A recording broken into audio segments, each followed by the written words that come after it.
All right, let's talk about Austin, huh? Yeah. What a city. There's a governor's race here. Is there?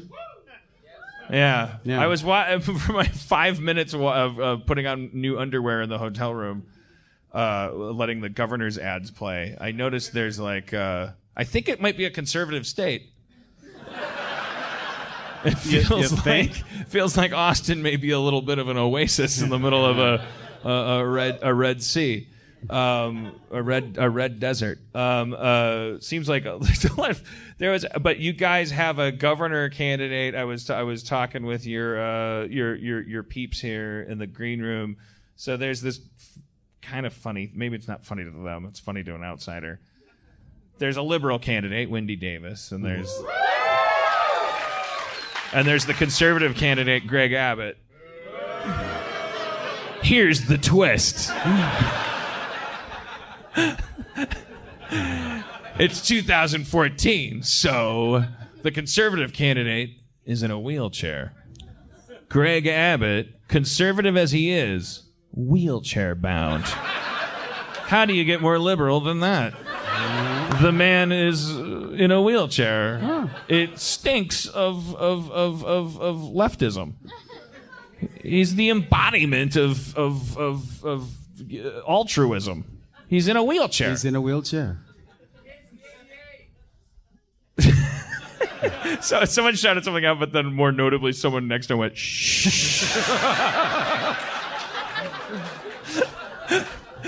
So Wendy Davis, who I got quickly apprised, she's kind of a hero in liberal politics. Okay. If you buy into the bipartisan garbage, which I kind of am very jaded about, I kind of feel like everybody's just all the same thing. I don't care that much, but if you choose sides between the Democrats and the Republicans, obviously the Democrats are the good guys. That's a no-brainer. And Wendy Davis, like, she did a big filibuster. They were trying to pass some horrible abortion stuff, and she stood her ground. And she is one of the good guys within that paradigm. Not within Noam Chomsky's paradigm. She's a tool of the marginalization of the proletariat by virtue of, feeding you bullshit binary which has slowly withered our capacity for dissent. She's part of the problem, but let's just say she's one of the good guys. Because everybody knows that abortion and gay stuff and everything, very important for the last 40, 50 years or so. Have you noticed? This is very crucial stuff in every fucking election where you're just electing a bunch of rich people whose job is to tell you what to do. Wendy Davis ran an ad. It seemed kind of benign, where she was showing these shots. This is the funny world we live in now. It's 2014, so there's this Wendy Davis governor ad where they're showing these shots of a wheelchair.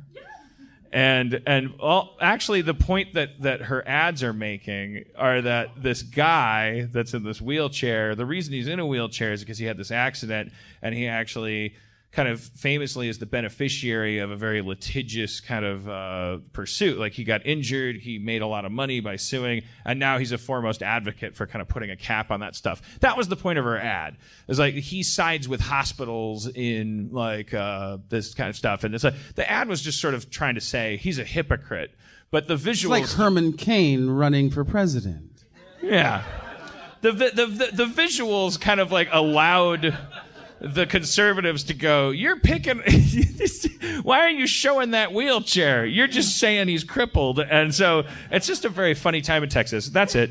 It's just funny to me that I don't know. She's the bully because she's a Democrat and she ran an ad and it's got a wheelchair in it, and she tried. I said, why is Texas? Why is it a red state when you go to a city like Austin? And obviously, we're totally biased. I'm sure all the people you met today were probably pretty blue. Not that you had any way of knowing, but I just have that weird feeling. I mean, you get a sense about you're in favor of children reading. It puts you on a decidedly left side of the.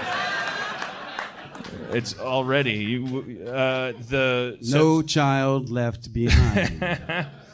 So I guess it's like you kind of tally up all the tiny little Texas municipalities. It's like big giant state, and you got all these little tiny towns in it. And it's if you group them all together and also adjust for all the gerrymandering and the districts and stuff. Like, there's no way the state will ever be anything other than a big giant red thing on the map. But there's Austin. There's that. There's Austin. There's Austin. I feel like there should be a civic revolution. We're having these elections are coming up now. There's no way to vote for Obama. There's people who are disillusioned with Obama. There's people who are by and large, actually, I feel like this is a theme that happens every 4 years. At the very beginning of things, everyone exercises, expresses their jadedness. Everyone says, well, I'm not going to vote for change again. We were promised change and nothing changed.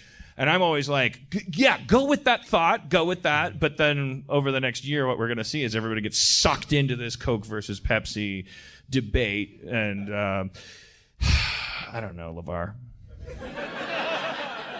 But the thing is, Dan, you do know. No, I don't, Levar. I don't know. Oh, the lights, is that mood lighting?